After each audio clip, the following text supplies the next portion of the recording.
What happens when the truth arrives too late to stop the cuffs? A business partner points, and a firefighter dies in a warehouse blaze. Neighbors swear they saw him flee. His alibi dissolves like smoke. In a city hungry for closure, power favors the loudest accuser. Stay with me until the very end, and don't forget to tap like, subscribe, and drop a comment telling us where you're watching from. Because what follows puts power on trial. Julian Hart, 38, built Hart and Vail Logistics from a borrowed truck and stubborn faith. His partner, Marcus Vail, handled insurance and invoices. Julian lived on the warehouse floor. When a midnight fire killed firefighter Owen Clay, rumors sprinted faster than engines. Police found solvent cans, overdue bills, and a trembling witness. By morning, Julian wore shackles.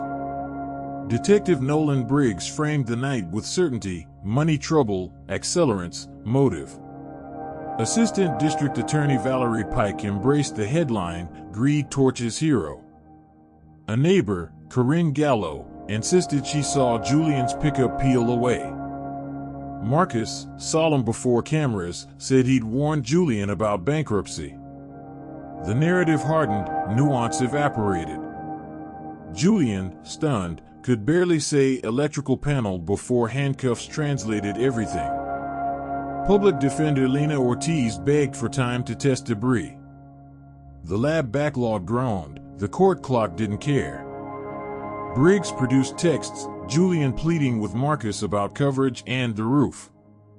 Prosecutors said coverage meant a payout. The press agreed. In lockup, Julian replayed maintenance logs, flickering breakers, tripped alarms, Marcus delaying repairs. His voice shrank beneath sirens of certainty. At trial, ADA Pike stitched a clean tapestry, accelerant traces near the loading bay, solvent receipts in Julian's name, a missing camera hard drive. Marcus testified, heavy with disappointment. He talked about starting over, he sighed. The jury inhaled betrayal. Ortiz's motions for additional testing died under sustained objections. The judge pushed forward. The verdict arrived like thunder, guilty. Prison shaved Julian's world to concrete and habit. Darnell Price, an older inmate with appellate scars, taught him to hunt for seams, procedure, chain of custody, timing. Julian wrote letters, dozens, about breaker panels and a hydrant that coughed air that night. Responses were polite, then silent. And then, the midnight knock split the silence. Ortiz stood at the glass, eyes sparking. A fire marshal trainees forum flagged a line in Captain Reggie Tolson's preliminary memo, something scrubbed from the final report.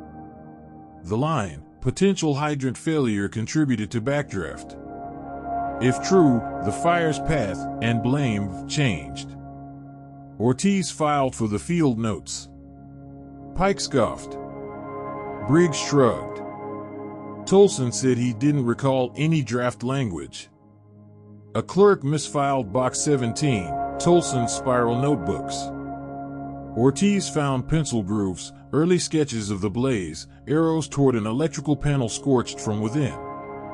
A sticky note, hydrant 24B sputter? A maintenance ticket dated 2 weeks before the fire, 24B bleed-off issue, was stamped deferred.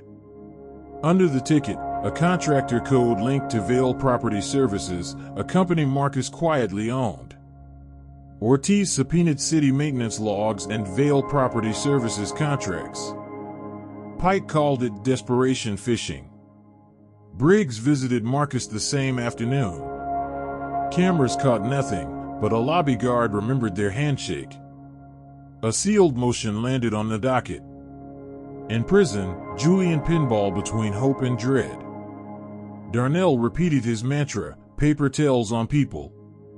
Listen to paper. The court granted limited discovery. Ortiz traced the missing camera hard drive to a repair ticket, signed by a tech who'd never actually clocked in. That tech supervisor? On Vail Properties payroll that month. A quiet pattern emerged: favored vendors, rushed inspections, invoices that kissed deadlines then vanished. Tolson grew uneasy on the stand, eyes lingering on his erased line. ADA Pike doubled down, calling an accelerant chemist who swore the residue was incontrovertible. Ortiz countered with peer-review metadata, the lab's high false positive rate when solvents were stored nearby. Briggs smirked from the gallery. Corinne repeated her sighting. Cross-examination revealed a fogged window, rain-smeared glass, and a truck model with a near-identical silhouette registered to Marcus's cousin. Priya Menon, a forensic accountant volunteering with the Innocence Alliance, stepped in. She mapped insurance writers Pike never mentioned, a recent business interruption clause Marcus alone requested.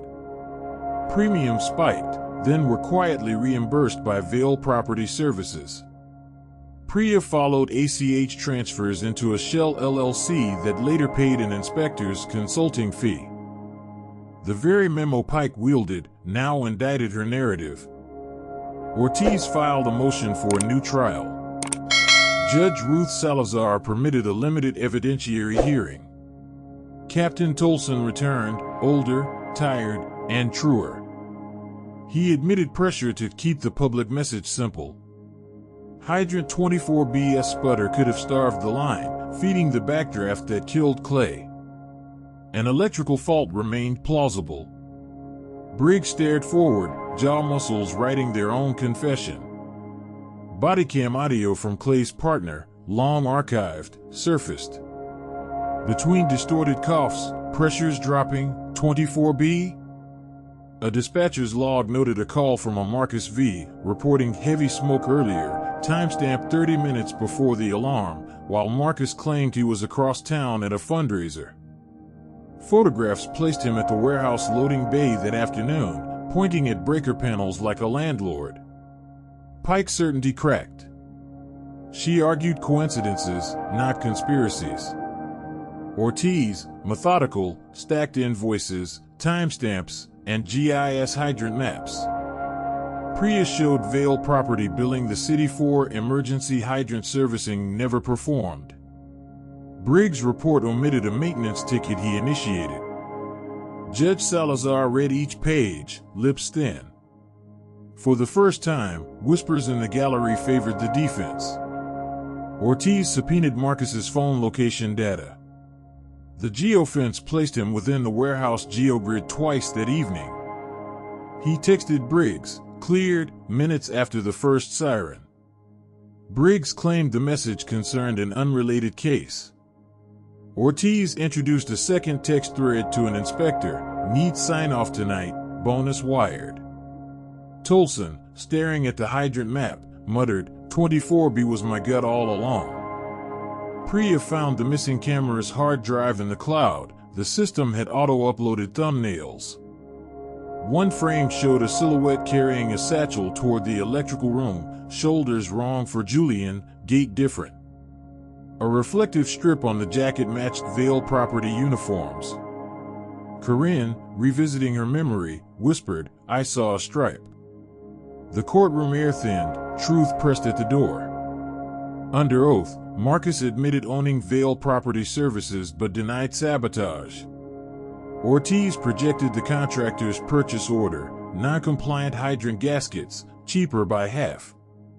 A warehouse email from Marcus marked urgent instructed postponing panel repairs until the audit clears. Pike objected. Judge Salazar overruled. But one detail was always there, buried in plain sight. Ortiz circled back to that early call Marcus made. Phone records showed a ping near the warehouse.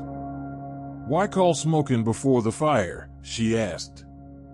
Marcus faltered. I smelled something earlier, he said. From where?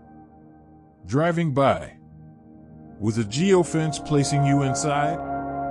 Silence swallowed him. Briggs stared at the table. Priya held up a bank statement, the inspector's bonus hit. Tolson returned with a retired hydrant tech who kept his own dog-eared notebook.